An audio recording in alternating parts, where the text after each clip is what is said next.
tremendous sacrifices to spread the gospel down there. So we did Tuesday and Wednesday in La Habra, and then Thursday morning we got up and left and drove further into the interior of Colombia, more to the west, away from Venezuela. And if you would imagine Colombia, there's a river that runs right down the middle of the country, and El Banco, which means the bank, the Magdalena River is probably about as wide as the Ohio at Louisville. And I want you to imagine, if you remember, well, I don't know, when they navigated the Ohio, put dams and locks on it, but imagine the Ohio River without a series of dams and levees. And that's what you have with this river. And it floods 2 or 3 months out of the year. And a lot of places in this town flood. You see the mark on the church building? That's a water line. Okay? And so most of the little town there floods, sometimes 2 or 3 months out of the year. There's a group of about 40 Christians meeting here.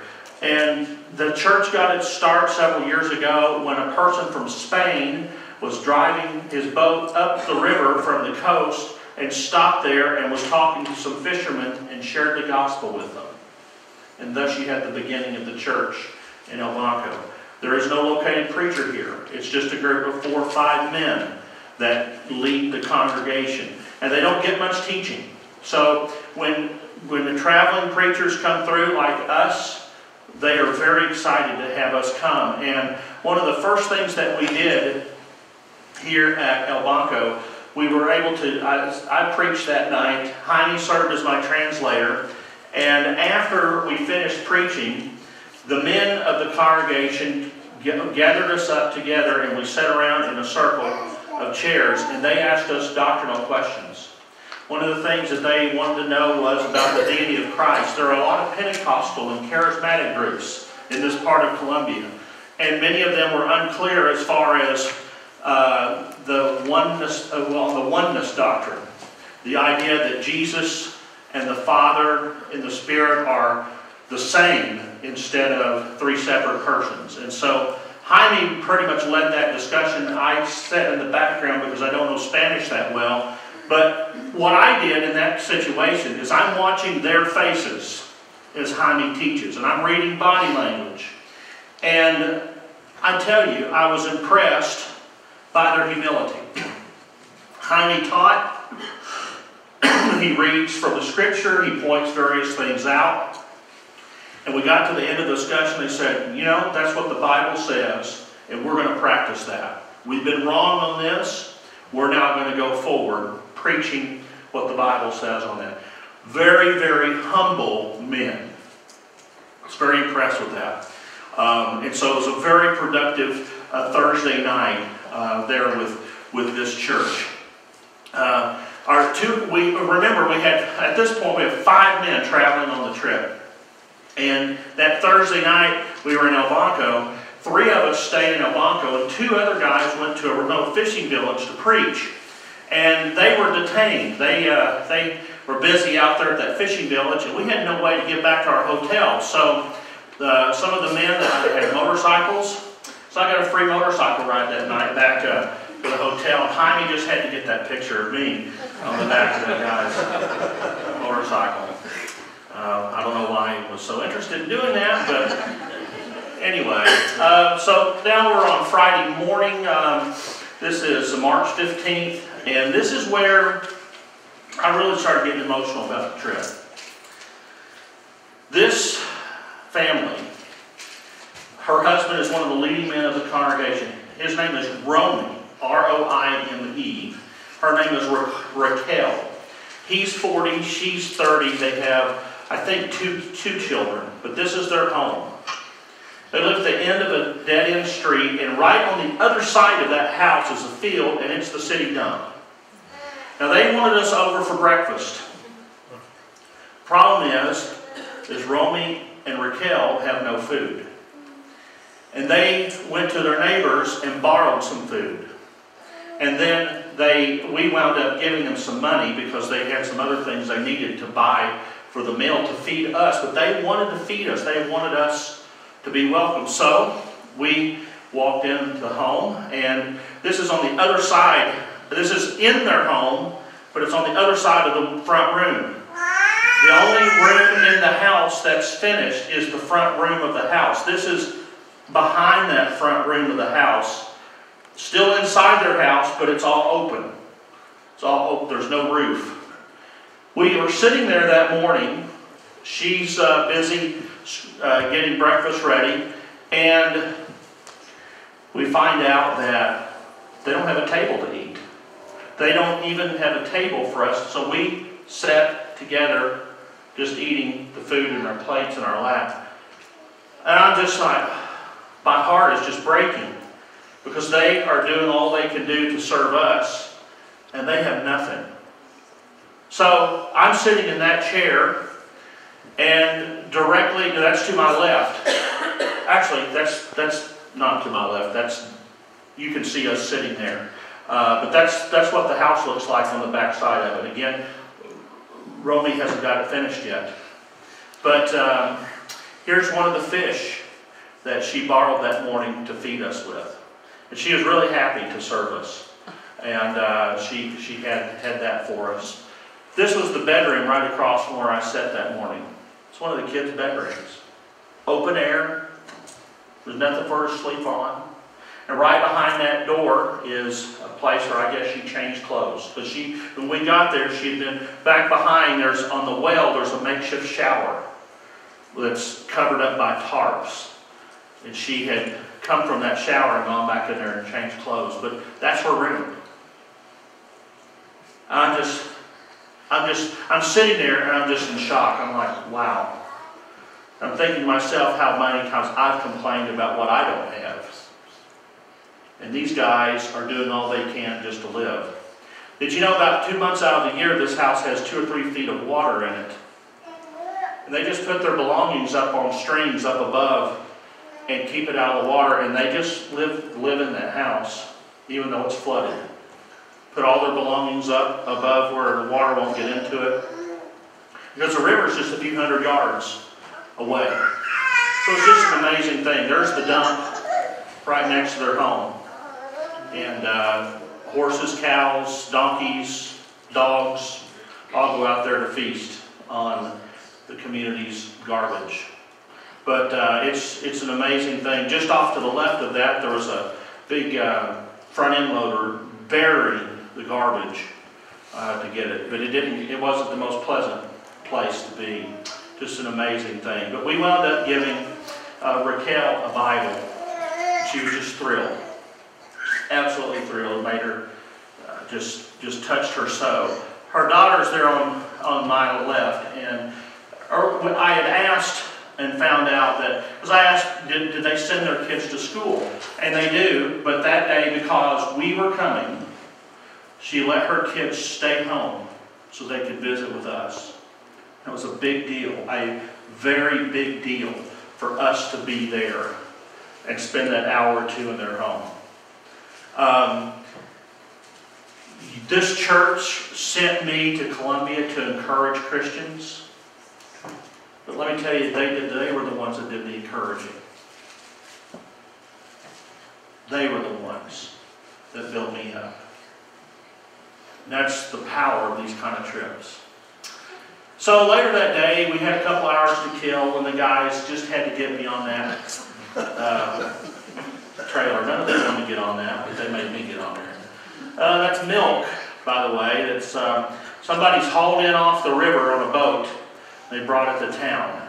And so I sat there for a minute. It's just not me. That's just not my life, guys. I'm glad I was born when I was born.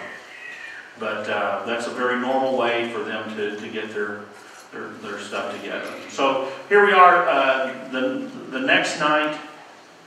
This would be Friday night.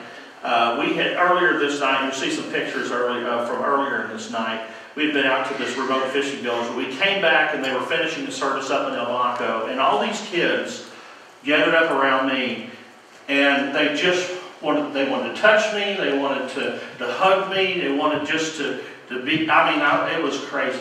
They were just all around me, and it was so much fun to just laugh with them and carry on with them. And the passage that I thought in my mind as we're walking down the street, we left here and went over to someone's place to eat.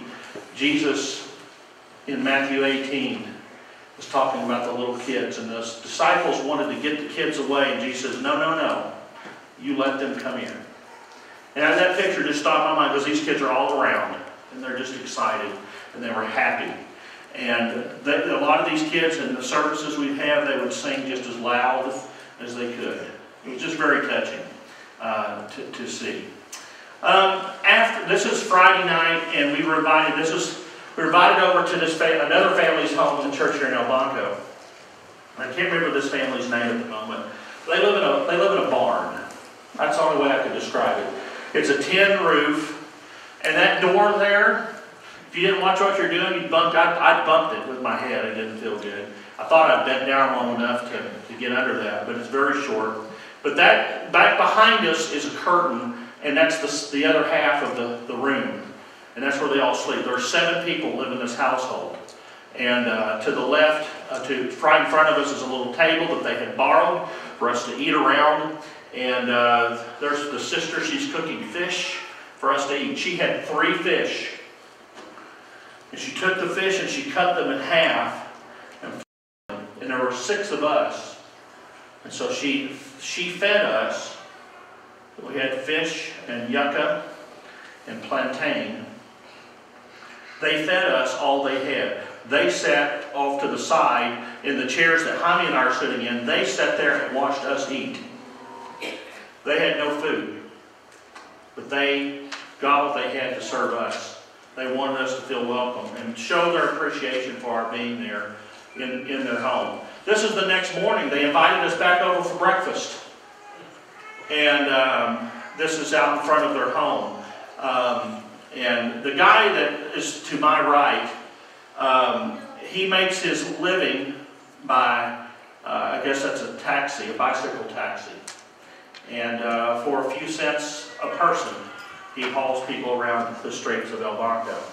And so that's how he makes his living. It's an amazing thing. Earlier that Friday night, Jaime and Henry and I went out to this, or Pedro and I went out to this remote fishing village about 45 minutes away from El Banco. And it was amazing to go there. And we decided that there was no electricity inside the building. In fact, the church there meets inside a sister's home. So she doesn't have electricity, but they clear out her living room, and that's where they have services. But that night we met outside, and everyone gathered in the street, and we had services outside. So they always had me start off, so I preached a short lesson, and then Jaime spoke for them that night. But here we are, that's kind of another picture of what that gathering looked like. And by the way, as we went on with the service, there's more and more people that walk up and sit down and listen. And it was just an incredible thing to witness and behold. And everyone, again, so friendly. Now that evening after this service ended, the sister who owns the house that we stayed in wanted to have us over. So she had no food other than some soup she had made up, and it was made out of corn and cheese. And that's what she served us. She didn't have any fish, didn't have anything else, but that's what she served us that night. Again, wanting to make us feel as welcome as we could. That's the picture of the church there in that fishing village. A lot of young families, and they make their living there by fishing out on the sea. That's a house on the way to the village, so it kind of gives you an idea of what the area looks like. And that's the streets in this little fishing village. So it's 45 miles or 45 minutes from the nearest town, and the roads are terrible to get there. Very, very isolated. But that lake behind us is a natural lake, and they make their living by trying to catch fish on that lake. And they were telling us that this year is an especially bad year for fishing. And so basically, normally they would catch enough fish that they could sell some. But this year it's so bad that they're just catching enough fish just to keep their families fed. And that's about it. But it was a beautiful afternoon out along the shores of that lake. So on Saturday afternoon, we went to a place called El Barral. The V is pronounced with a B. El Barral. And now we're going to go 30 miles upriver by boat to get to this community. And basically all the community is this row of houses along the river. And so to do this, we boarded the boat that's in red with the red canopy over it. Those boats are about 40 feet long. And they call them Johnsons. They call them Johnsons because that's the name of the outboard motor that's on the back of them. And they're made out of wood, and they carry people and supplies. The front of that boat was loaded down with all kinds of stuff. Now what we did, we knew going in that the brethren that were going to be keeping us over in El Barral didn't have enough food themselves, much less for us. So that morning we went out and bought food and supplies, and we bought in excess so we could leave some of that with them.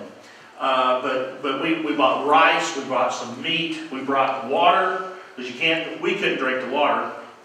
But we brought all kinds of things to help them while we were there. But that's the boat we rode on, and we're about to get in the river there and go. And so there we are going along. That's El Banco in the background. If you see the little place with the water tower, we're leaving that going, basically at this point we're going toward the ocean. And we went so far up that river and then turned up a smaller river and went about 25 miles up that river. And it took about 2.5 hours, maybe closer to 3, to get to our destination. Along the way, the boat would stop and drop various people off in little towns and villages along the way, drop supplies off, this and that. So it was quite an interesting trip. This is a little village on the way, and that lady's out there in the river washing her clothes.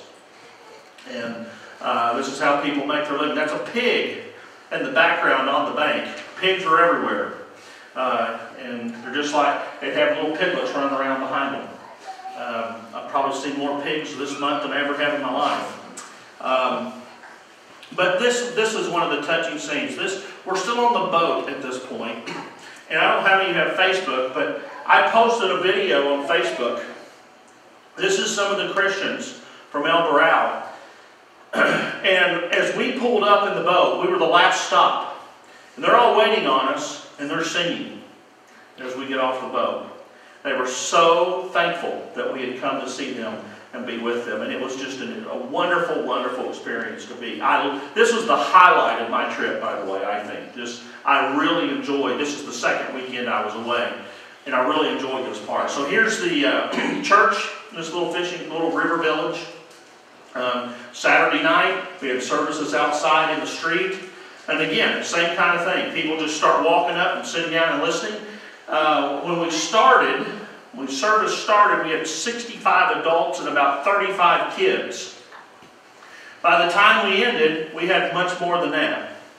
But people just coming from everywhere to hear the preaching and the singing that was going on. This is Sunday morning.